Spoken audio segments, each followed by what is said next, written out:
Assalamualaikum warahmatullahi wabarakatuh. Apa kabar? Perkenalkan, nama saya Samsur Rahman Sigalingging AMK, peserta Latsar Kabupaten Tapanuli Tengah tahun 2021, angkatan 5, kelompok 4.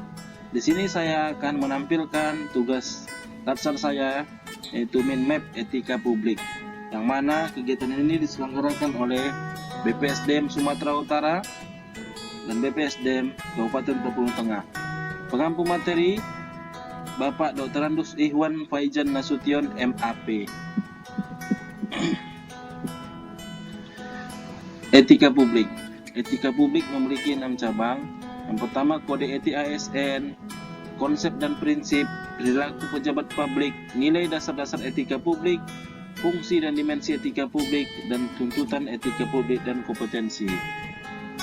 Pertama-tama kita bahas mengenai nilai-nilai dasar etika publik. Nilai-nilai dasar etika publik ada 14 poin. Yang pertama, memegang teguh nilai-nilai dalam ideologi negara Pancasila. Yang kedua, setia dan mempertahankan Undang-Undang NKRI 1945. Yang ketiga, menjalankan tugas secara profesional dan tidak berpihak. Yang keempat, membuat keputusan berdasarkan prinsip keahlian. Yang kelima, menciptakan lingkungan kerja yang non-diskriminatif. Yang keenam, memelihara dan menjunjung tinggi standar etika luhur. Yang ketujuh, mempertanggungjawabkan tindakan dan kinerjanya kepada publik. Yang kedelapan, memiliki kemampuan dalam melaksanakan kebijakan dan program pemerintah. Yang kesembilan, memberikan layanan kepada publik secara jujur, tanggap, cepat, tepat, akurat, berdaya guna, berhasil guna, dan santun. Yang ke-10, mengutamakan kepemimpinan berkualitas tinggi. Yang ke-11, menghargai komunikasi, konsultasi, dan kerjasama. Yang ke-12, mengutamakan pencapaian hasil dan mendorong kinerja pegawai. Yang ke-13, mendorong kesetaraan dalam pekerjaan. Yang ke-14, meningkatkan efektivitas sistem pemerintahan.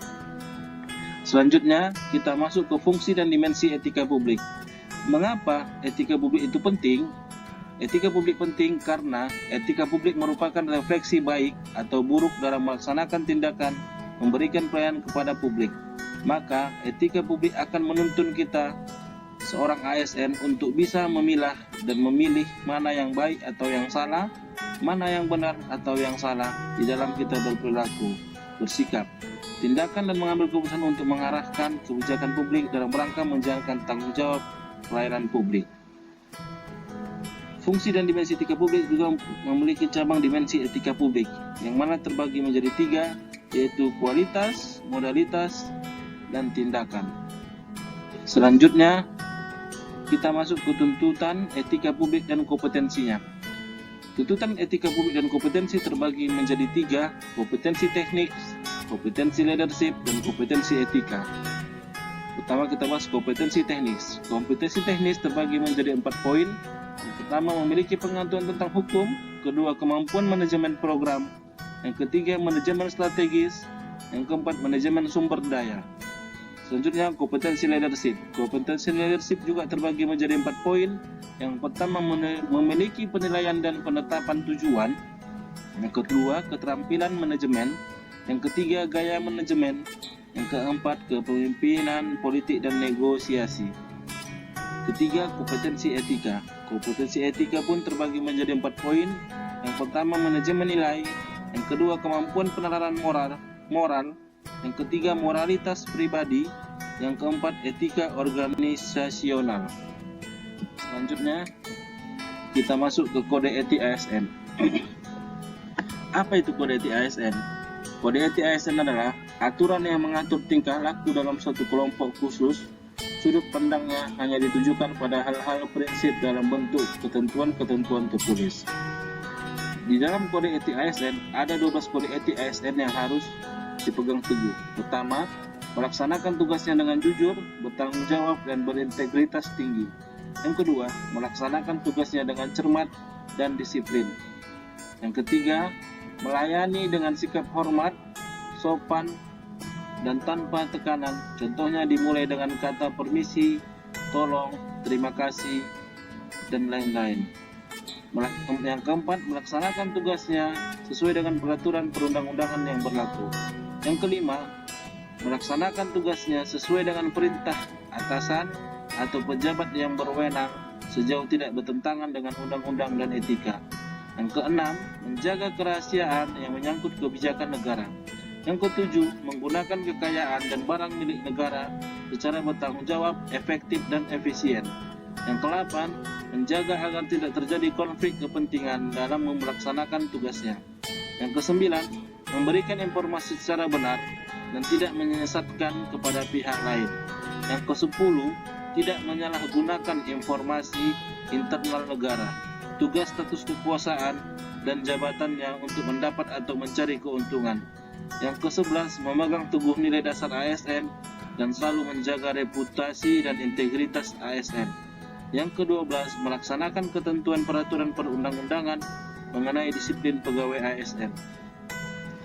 Selanjutnya kita masuk ke konsep dan prinsip. Konsep dan prinsip yaitu definisi etika publik. Etika publik merupakan refleksi standar atau norma yang menentukan baik atau buruk, benar atau salah, perilaku, tindakan dan keputusan untuk mengarahkan kebijakan publik dalam rangka menjalankan tanggung jawab pelayanan publik. Teori-teori etika. Teori-teori etika terbagi menjadi dua, yaitu etika absolut adalah berlaku universal kapanpun dan dimanapun. Yang kedua, etika relatif, yaitu berlaku pada saat tertentu atau waktu-waktu tertentu. Aliran pemikiran etika. Dalam prinsip, etika publik atau aliran pemikiran etika terbagi menjadi 4. Yang pertama, wahyu. Maksudnya di sini wahyu, ketentuan baik dan buruk datang dari Yang Maha Kuasa. Yang kedua, intuitif, yaitu manusia secara naluriah mampu membedakan hal yang baik dan yang buruk. Yang ketiga, empiris, adalah etika diambil dari pengalaman dan dirumuskan sebagai kesepakatan. Yang keempat, rasional, yaitu manusia menentukan apa yang baik dan buruk berdasarkan penerapan atau logika. Prinsip-prinsip etika. Prinsip-prinsip etika ada 6 poin. Yang pertama, kebaikan. Yang kedua, keindahan. Yang ketiga, persamaan. Yang keempat, keadilan. Yang kelima, kebenaran. Dan keenam, kebebasan. Perilaku pejabat publik.